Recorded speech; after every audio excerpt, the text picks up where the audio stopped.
Who wants to talk about stools? But, oh wow, that one wasn't even plugged in. But at least they're happy stools. Okay, we are going under to plug that one in. What a disaster. Ta-da! I always forget this doodad that attaches me to the tripod.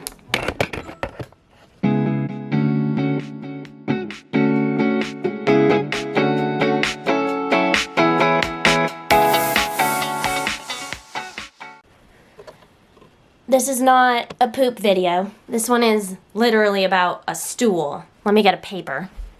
You know it's gonna be a banger when they're stationary. We have paper so I can draw the stool, not poop stool.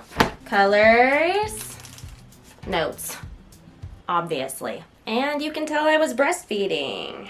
My bad. Here's the idea behind the stool of happiness. The idea behind this whole video is that being chronically ill sucks. It does have a way of draining your energy and draining your happiness, and it can be really hard to know what exactly to focus on to make yourself feel happy again. I don't know about you guys, but for me, when I came down with chronic migraine, I assumed that dealing with the pain of the migraine day in and day out would be the hardest part. But honestly, some days the hardest part is just coping with the grief of being sick all the time and not really knowing where to put my precious energy to make sure that I am actually filling my cup. We've all heard that saying, you can't pour from an empty cup. It's true for everyone. But how can you fill your cup if filling your cup just makes you more empty because it triggers an attack? Filling your cup is just going to look different if you're sick. It's going to look different from a healthy person to that sick person, and it's going to look different in that sick person, maybe day to day, maybe from before they were sick to after they got sick. Maybe every hour will be a little bit different. But the idea behind the stool diagram that I'm gonna show you today is that I thought of 3 facets to happiness that work really well for me to focus on individually so that I can maintain my enjoyment of life, even with chronic illness. Now we're gonna enter the I draw badly part of this video.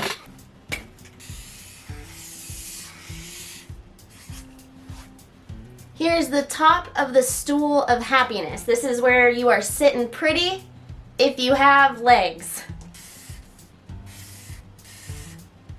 Now the stool of happiness is a 3-legged stool. I'm gonna close this before I get happy. The reason that this is a 3-legged stool of happiness is because if you knock out one of the legs, you will inevitably fall over. You need some level of all 3 legs in order to maintain some level of sanity. When I say that this is a 3-legged stool of happiness, I mean that very symbolically.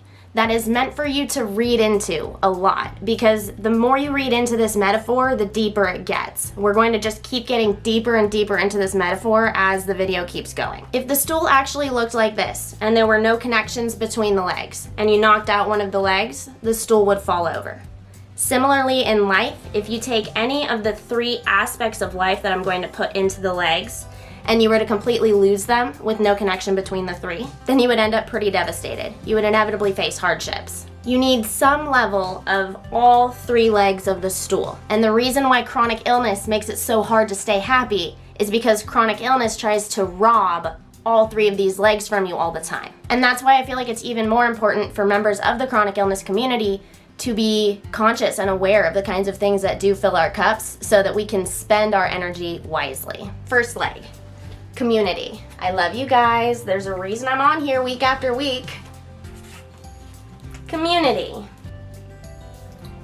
This can be your family, this can be your friends, this can be your husband. Some nights this might just be your dog, but if you're not getting consistent human interaction in some way, you're not gonna have a good time coping with this illness. You need people that you can talk to. You need someone to lean on. After the last 3 years, we all definitely know how important community is. I know that we do this for each other a lot, but it's important to see people in person too. But you don't need a huge squad. You just need a couple of people. You just need a confidant. For the next leg, I am putting hobbies or activities. For a lot of people, their hobby is something like a sport. I used to do a lot of rock climbing and biking. My knees didn't ever bend backwards though. Neither did my elbows. Whatever. I'm a YouTuber, not an artist, okay? Oh my gosh, my knees are backwards. Guys, I'm climbing like this. That is hilarious. Okay, so that's hobbies, activities. Now, just like community, your hobbies and activities might look different now than they used to look before you got sick. Before I got sick, I could handle hanging out with a big group of people. After I got sick, now I tend to hang out with less people. We hang out at my house more. I do a lot less driving. Things are just gonna look different. So when I first came down with my migraine attacks, I was actually into rock climbing. I really like doing rock climbing. My migraine attacks ended up being paralyzing and vestibular, and this is before I had my service dog Buddy. So these migraine attacks would just come out of nowhere. And then I didn't really feel comfortable rock climbing and being way up on the wall anymore. So then I switched over to biking. Biking was great until I progressed too far, and then I switched over to stationary biking classes. That was a lot more gentle for me. I think I was starting to have trouble with the wind on my face, if I remember correctly. I don't know, this is a lot of years ago. But I was still able to enjoy my love for biking, just now in that indoor class space. Unfortunately, after that, I didn't feel comfortable driving to those classes anymore, so now I have an elliptical in my home so I can do arms and legs and pump it at the same time, and then also that Future app that we talked about in a previous video. My cardio these days is just that elliptical and going on dog walks, trying to find a hill that I can climb up and down and up and down and up and down with my dog as much as I can, things like that. But it is certainly not gymnastics and being a black belt in Taekwondo anymore. I'm not playing rugby anymore. I'm not doing beach volleyball anymore. I lost the leg of that stool that I had before. It was very depressing to have nothing there. And then I was able to find other hobbies and activities to bring back to put into that place. This is the perfect time to mention, actually, this is one of the activities that I picked up. Brush lettering, calligraphy. I spoke about this in a previous video a long time ago, but calligraphy is a really great activity for me now. The last leg of this stool is going to be achievement. Achievement. I can't draw anything, like I can't draw a trophy. You know that, I can't even draw knees. I'll show you my trophy. My husband gave this to me for Christmas after I did a year of elimination communication with our babies. It's a toilet. If I did draw a trophy for the Stool of Happiness, it would be a toilet. It's only right. Hey, if you're not sick of my bad jokes yet, make sure you give the video a like and subscribe to the channel. I did it. I drew a toilet and a medal. So now we have the 3 legs of our Stool of Happiness. We have community, hobbies, activities, and achievement. Let's talk about achievement just a little bit. Achievement is going to look different for everybody and for every disease and for every phase of your life and for every phase of your disability's life. Right now I'm very underweight, but there was a time in my life when I lost weight on purpose. We all know that muscle weighs more than fat, so sometimes when you're trying to lose weight, you're actually gaining some muscle, or you are holding on to water, or you're bloated, or you're having your normal menstrual swings. Point being, when you're losing weight, you're not actually just losing weight in a linear way, and that's totally normal.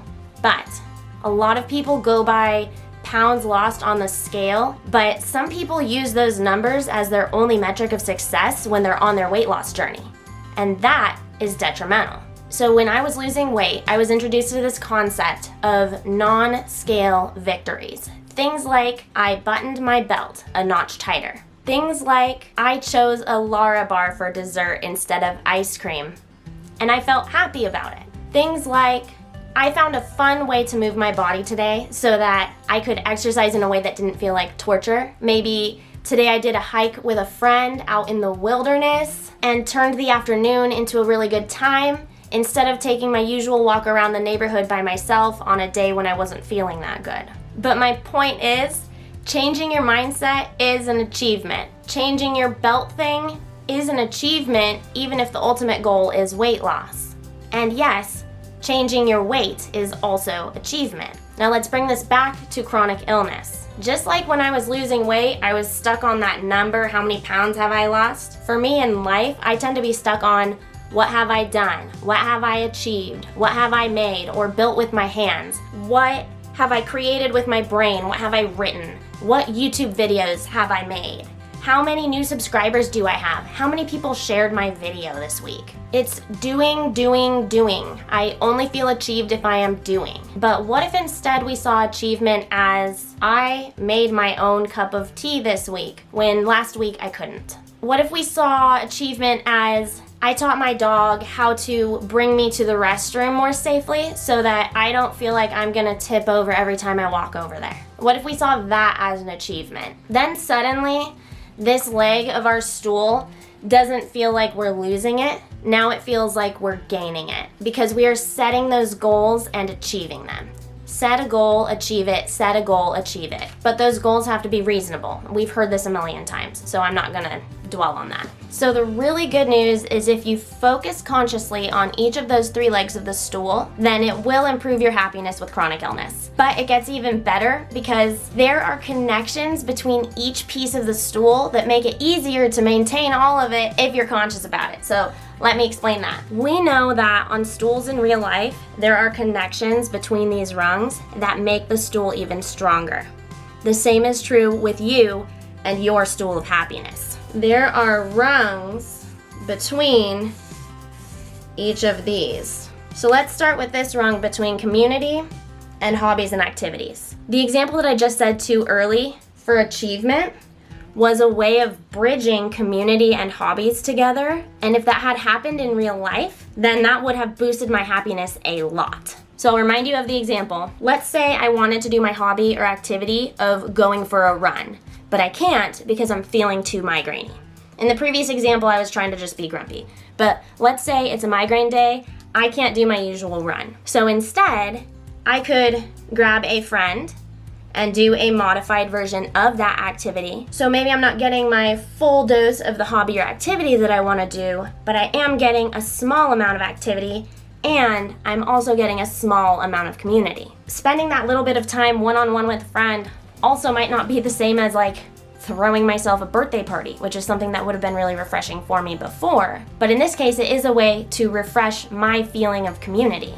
And the fact that that friend would be able to help me on a migraine day would further strengthen our relationship.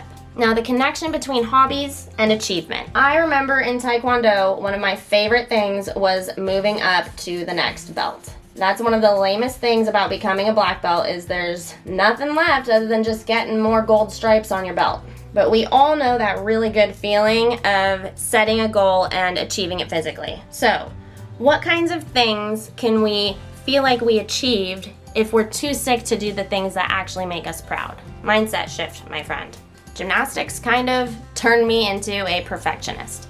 At gymnastics, you go to training all week, and then every once in a while there are competitions on the weekends. Whenever you go to a competition, you do your best, you apply everything you learned, coach says great job, but here's all these things you need to change for next time because there's still stuff that you can improve. And I feel like in my own life, I have carried that forever. I do really well on YouTube, my channel does well, and I'm like, okay, so what's next? I get straight A's and an A minus, I'm like, well, the next time it's gotta be an A. I beat my PR at CrossFit this week, I just expect I'm gonna keep beating it next week. I expect to not have these downs. I mean, logically, I expect it, but then when they happen, they still hurt, you know? So this achievement rung has been a really hard one for me with being sick. And it has especially been a hard one for me since I had my 2 babies, because now I don't have a lot of time either. So I've been trying to find joy in the little tiny achievements that I've been witnessing in my new hobbies. For example, my mom taught me how to sew like a week or 2 ago using my new sewing machine. We figured out how to get it all situated, how to thread the bobbin and move the bobbin over here and do all the stuff. I don't know the words, so I can't explain it, but we got the baby's curtains hemmed and I learned something new. That was a really great achievement, but it was an achievement that I did through a hobby. So in that way, it filled my cup maybe a little bit more than if I had just pumped out another YouTube video. When you're connecting the rungs of your stool of happiness, you're adding a certain depth to your life. I also did that sewing project with my mom. So that's gonna be this back rung that connects community all the way to achievement. If you can't achieve something by yourself, you can achieve something with your community. You can do something that you didn't think you would be able to do before, or maybe that you literally physically couldn't have done without them. But either way, you get to be part of that achievement. Going all the way back, I accidentally made an eyeball with this soccer ball and these rungs. Wow, Jen, maybe I am an artist. So now we have me connecting community over to achievement. That was a really minor example of community because just me and my mom isn't quite a community to some people. Some people, a little more introverted, can totally get your cup filled with one-on-one stuff. Some people, like my husband, he needs like tons of people all the time. 6 people, not enough people, bring all the people. He's like relationship. So if you are more of a Brian and less of a sit in your room and talk to yourself like me, hey guys, then organizing something that you can achieve with a community might be a really good idea. So one thing my husband and I did recently was we went to this community project through our church. We went and we helped stuff bags for the homeless. This was in the winter. So it's winter, it's snowing, people need hats, gloves, scarves, jackets, whatever. So there was this community where a bunch of people were going to stuff bags, and Migraine Jen could go and stuff as many as she wanted, or not Migraine Jen could go and actually be a fully contributing member of the project. So either way, I set myself up in a way where I would feel like I achieved something very wholesome, and I would also be around my community when I did it. So consciously meeting the needs of 2 of those stool rungs is what's making the difference for me in my life. Before I really felt like I could be conscious about this, I just didn't really know how to fill my cup. I would think, okay, it's my birthday, so I should have a bunch of people over, and then I'll have all these people and I'll feel better, because that used to make me feel better. And I knew that it would trigger a migraine. I knew I would go into a migraine attack that night. I would do the post-drum thing tomorrow. I knew that, but I assumed that if I didn't do that, I would feel even more depressed than if I did do that. Sometimes it's better to be exposed to the trigger just to have the experience and then deal with the consequences, because you can't just avoid everything for your entire life. Migraine people, you get that. So now with the stool thing, if I feel like I'm missing out on community, I try to think of what is a hobby or an achievement, or maybe even both, that I could do with my community, because that will make me feel a lot better than if I just sit with some people, or if I just achieve something by myself, or if I just draw something by myself. What if I did an activity with a small, close group of friends that I felt comfortable having a migraine around, so I get that community, and we go to something like an escape room, where my individual contribution is not going to determine the outcome of the entire group, but I still get to feel like I was part of the group and like I contributed to achieving the outcome of that escape room. It just has to be conscious. You know, when you're sick, you simply do not have time to do all of the things that you need to do. So I really hope that this stool helped you think about some of the ways that you can prioritize the things in your life that are actually going to fill your cup when you are chronically ill. I am low-key tempted to put this up for auction.